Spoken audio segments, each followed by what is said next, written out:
Hey guys, this is Karan Birani from Mobi Scrub, and we're back with the top 10 apps for the month of April. And as always, I'm going to make sure that these apps make your life easier and make you have some fun while using your smartphone. Make the most out of it. Now, the first app I want to talk about is called Callist. It's really, really useful because every time I'm working and I speak to someone, there are times that I just want to remember to call this person back and I need to ask them something, or it could be a missed call that I got from someone. Or I just spoke to someone, I kept the phone down, and I'm like, okay, you know what? I have to call this person back in, let's say, 30 minutes or half an hour. So after every call, you get this screen on your phone, and more or less, you're going to use Remind Me option. Of course, you can use Message, and you can even select whether you want to WhatsApp that person through Message. So when you tap on Remind Me, you get 5 minutes, 1 hour, and of course, you can set your own specific time if you want. Really helpful, and it just then kind of pops up the screen to call that person. The second app is a beautiful alarm clock, alarm app, which is called Morning Routine. Now, why is it called Routine? I'll come to that a little later. The first thing you want to notice in this app are the beautiful, beautiful animations. Really fluid, the transition is super smooth, and it's really fun to use. Now, in this app, you can set as many alarms as you want. Here's when things get really interesting. So, of course, you can set your days, a particular time. You can choose to enable vibration or not.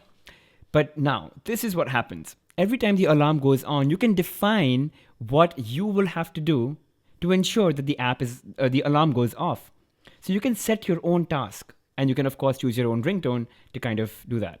You can also have a sequence of alarms, and each alarm can have a task attached. So it could be, let's say, when the first alarm goes on, I need to open Facebook. The second thing I want to do is go into my bathroom and scan the shampoo QR code, and only then will the alarm go off.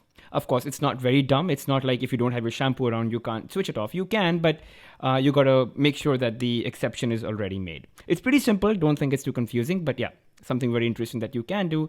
And once you're done, you can delete the alarm. And again, a beautiful animation for that as well.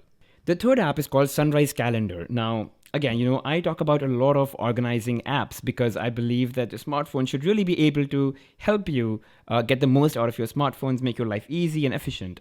And Sunrise Calendar really does that for you. I mean, it's very similar to Google Calendar, but it's not as pretty.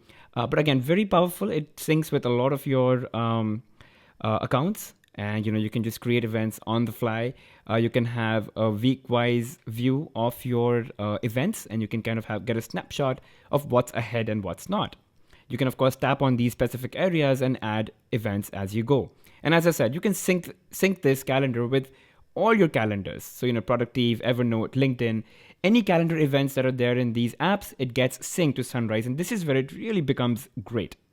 The next app is a music app. It's called Shuttle, and it's a music player using the material design principles. So it's really good looking. Of course, you have all your songs organized by artists, playlists, albums, songs. Of course, you've got all of those things. What really makes it nice is that you won't get bored of it because it really comes with a couple of customization options that I certainly love them. So you can go into themes and you can change the color scheme entirely. And right now you just have 4 options here, and within those 4 options you've got shades. But if you could buy the app, you could really get some more of those. And there you go. You can even change it to the dark theme, which I personally prefer. You've got a sleep timer, so if you're the kind of person who listens to music while going off to sleep, it's gonna basically go off after some time. You decide how long you take to fall asleep. So again, it's a material design music player. It's very simple to use, very lightweight. I don't certainly feel that there is an output. Music output depends on the music player. It's really just the hardware inside. But anyway, and you've got a really nice, clean widget that you can place onto your home screens on the Android screen, and you can just control your music from there. The next app is a utility app, which basically gives you quick access to your favorite and recent apps, as well as some radio controls that you will often use to switch between, let's say, Bluetooth or Wi-Fi, or your sound or brightness and so on. And it's quite easy to use. You just have to sweep across, from toolbox to favorites or to recents with a flick of a finger. It's really simple. And in case you want to edit your favorite apps, just tap and hold onto one of the icons, and then you can remove one and then add one from a list of apps. So for example, I added calendar, and there you go on the top right, you see calendar now. So it's really simple that way. And of course, it doesn't matter which screen you're on. It could be an app, it could be anything, and it appears on both left and right bottom edge of the screen. So you just have to swipe, again, irrespective of where you are.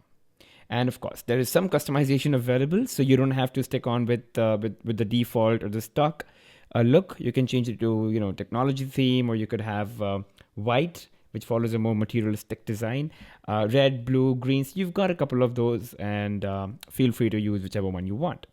The next app is called Power Button Flashlight, and of course, in the beginning it might just come across as a regular flashlight app, but what's really useful is you can tap the power button 3 times, even when your phone is locked. So 1, 2, 3, and then wait for a second, and it just turns on. There you go.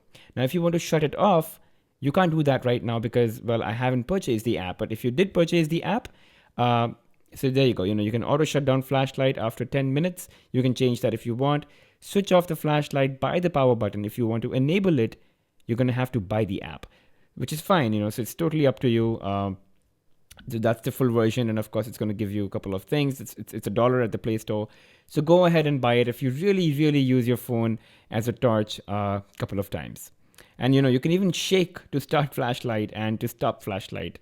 I think that's pretty fun too. It's pretty simple. Just shake the phone and your torch turns on. The next app is one of my most recent favorite apps. It's called High Locker, and it's a lock screen replacement app for your Android smartphone. It looks great. So there you go. You've got your notifications right on the home screen. It's got my name on there. I really like it. You can swipe the notification towards the right, or you could double tap them to open the notification right into the app. So it really saves time. The second thing you can do is you can change the lock screen type to this one, which is a more old and traditional way of doing things. And of course, you can just swipe it to unlock. You've got a couple of wallpaper options, and of course, you can just tap on the plus sign right there to change or add more wallpapers. And there you go. So this is the change that I had done to switch between the regular and the lollipop style. And again, if you tap on unlock, it's going to unlock the screen. If you tapped on the camera, it's going to open into the camera mode. The next app is called Tapdeck.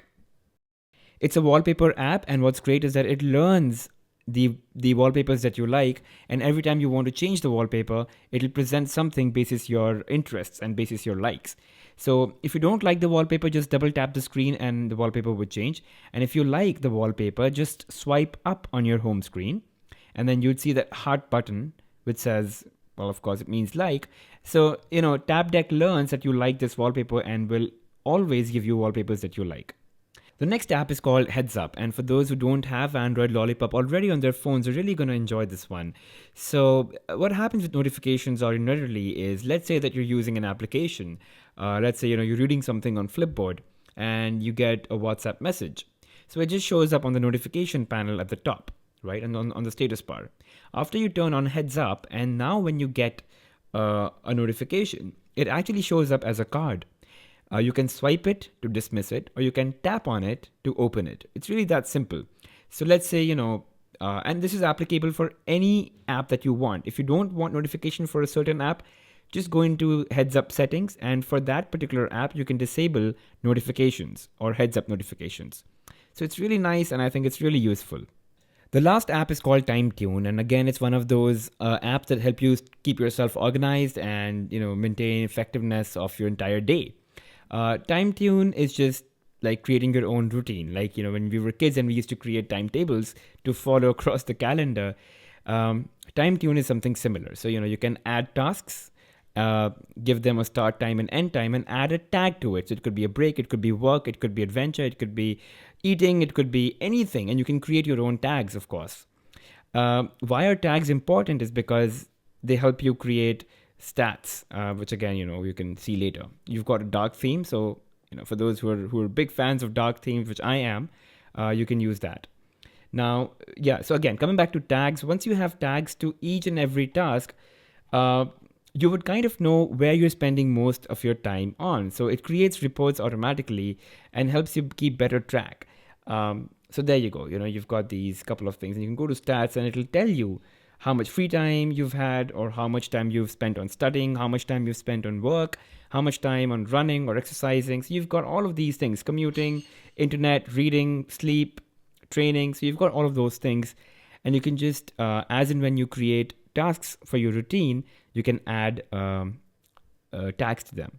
And of course, you can add reminders. So in case, there's something that needs more attention, just add a reminder. And again, you can have tags to it, change the colors and all of that jazz.